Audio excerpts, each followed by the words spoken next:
సైదా గారు నమస్కారం. తర్వాత BJP party leader advocate Krishnakant గారు, అందరికీ నమస్కారం. ముందుగా సుబ్బారావు గారు, ఏం జరగబోతోంది ఈ కేసులో? అంటే మొదటిసారి ఈడీ ఎంటర్ అయింది ఈ కేసుకు సంబంధించి, ఎట్లా ఉండబోతోంది? ఇక్కడ ఒకటండి, మొదటి నుంచి కూడా మనందరికీ తెలిసిన విషయమే.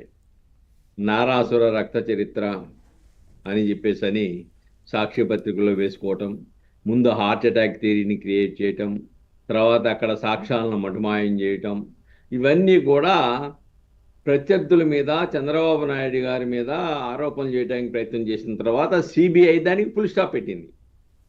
నో, దీంట్లో ఎవరి పాత్ర లేదు, ఇది రాజకీయ ఆధిపత్యం కోసం, పదవుల కోసం జరిగినటువంటి హత్య ఇది అని చెప్పేసి స్పష్టంగా నిర్ధారించింది ఇన్వెస్టిగేషన్లో. అంతవరకు శవ రాజకీయాల ద్వారా అధికారంలో రావటానికి ఆనాటి జగన్మోహన్ రెడ్డి గారు వ్యవహరించారు.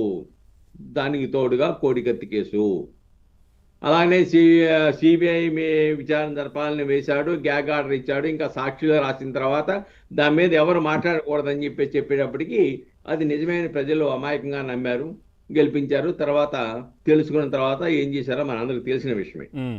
ఇక్కడ ఈ రోజున ఈడీ ఎంటర్ అవ్వటానికి ప్రధానమైన కారణం ఏంటంటే, అది కూడా సిబిఐ వేసినటువంటి ఛార్జ్షీట్ ప్రాతిపదికగా పరిగణలో తీసుకొని 40 కోట్ల రూపాయలు సుపారీ ఈ యొక్క హత్య కోసం కుదిరినట్టు, దాంట్లో 1 కోటి రూపాయలు, 5 కోట్ల రూపాయలు దస్తగిరికి ఇస్తానని చెప్పారు. దాంట్లో 1 కోటి రూపాయలు ఇచ్చారు. ఆ 1 కోటి రూపాయల్లో 75 లక్షల రూపాయలు దస్తగిరి అనుచరుడైనటువంటి మున్నాకి ఇచ్చారు. దస్తగిరి దాని నుంచి సిబిఐ దాదాపుగా 40 లక్షలకు పైగా ఆ సొమ్ముని రికవరీ కూడా చేసిన విషయాన్ని మనం ఇక్కడ మర్చిపోకూడదు. కాబట్టి ఇక్కడ ఈ 40 కోట్ల సుపారీ డబ్బులు ఎవరు సమకూర్చారు, దీని వెనుక ఉన్నటువంటి అసలు సూత్రధారులు ఎవరు అనే కోణంలో లోతైన దర్యాప్తు జరగలేదు అని చెప్పేసి గతంలో సునీతారెడ్డి గారు కోర్టును ఆశ్రయించారు, అలానే రాష్ట్రపతికి చెప్పారు.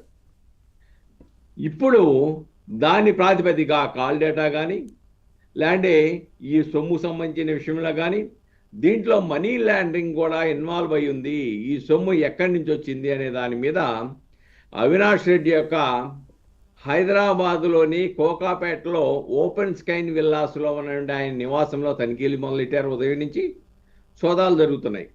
అలానే వైఎస్ భాస్కర్ రెడ్డికి సంబంధించిన పులివెందుల్లో బాకరాపురంలో ఉన్న ఆయన నివాసంలో సోదాలు మొదలెట్టారు.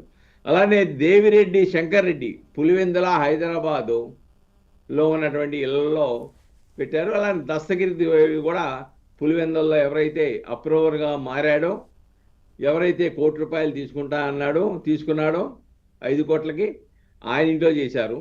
అలానే టి గంగిరెడ్డి తొండూరు మండలం టి తుమ్మలపల్లిలో అక్కడ సోదాలు మొదలెట్టారు.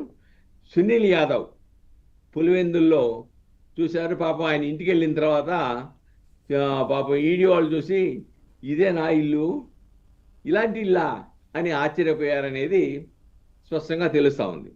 ఏదేమైనప్పటికి కూడాను దీంట్లో మనీ లాండరింగు, ఆర్థిక లావాదేవీలు ఈ హత్య వెనుక ఉన్నాయనేది నిర్వివాదాంశం. దాని మీద లోతైన విచారణ జరగడానికి ఈ రోజున ఈడీ ఎంటర్ అయింది.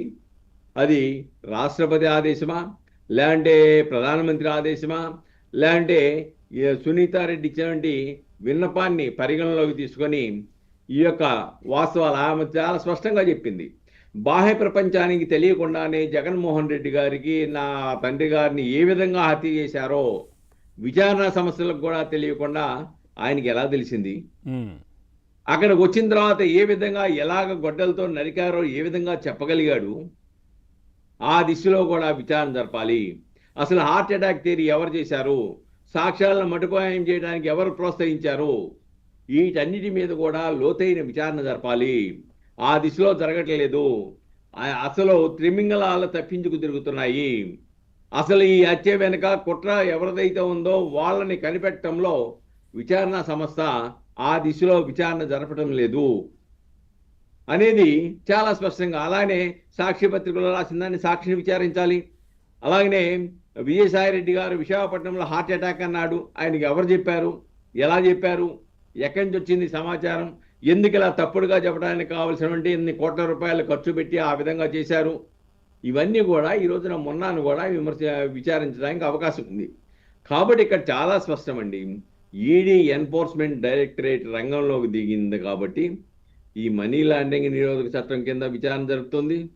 నిందితులు మరియు అనుమానితులు ఎవరైతే ఉన్నారో వాళ్ళ యొక్క బ్యాంకు ఖాతాల స్టేట్మెంట్లు, ఆస్తుల కొనుగోలు, ఈ యొక్క హత్య చేసిన తర్వాత డబ్బులు ముట్టితే లేదంటే దానికి సంబంధించిన డబ్బులు ఇస్తామని నేరం చేసిన వాళ్ళకి ఇవ్వకుండా దాచుకొని ఆస్తులు ఏమైనా కొనుగోలు చేశారా, దానికి సంబంధించిన పత్రాలను ఈడీ అధికారులు తమ సోదాలలో స్వాధీనం చేసుకొని విచారించే అవకాశాలు స్పష్టంగా కనబడతా ఉన్నాయి దీంట్లో.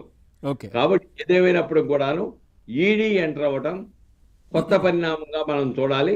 Right sir. డెఫినెట్ ఎవరైతే ఈ సుపారీకి సంబంధించిన 40 Right, okay, కోట్ల okay. ఇచ్చే స్తోమత ఎవరికి ఉంది, మ్మ్. ఎలా వచ్చింది, ఎవరెవరి చేతులు మారాయి, ఎవరెవరి అకౌంట్లోకి వెళ్ళాయి, దీంట్లో ఏమైనా హవాలా సొమ్ము ఇన్వాల్వ్ అయి ఉందా, Okay. ఇవన్నీ కూడా విచారణ జరుపుతాయి. ఈడీ ఎంటర్ అయింది కాబట్టి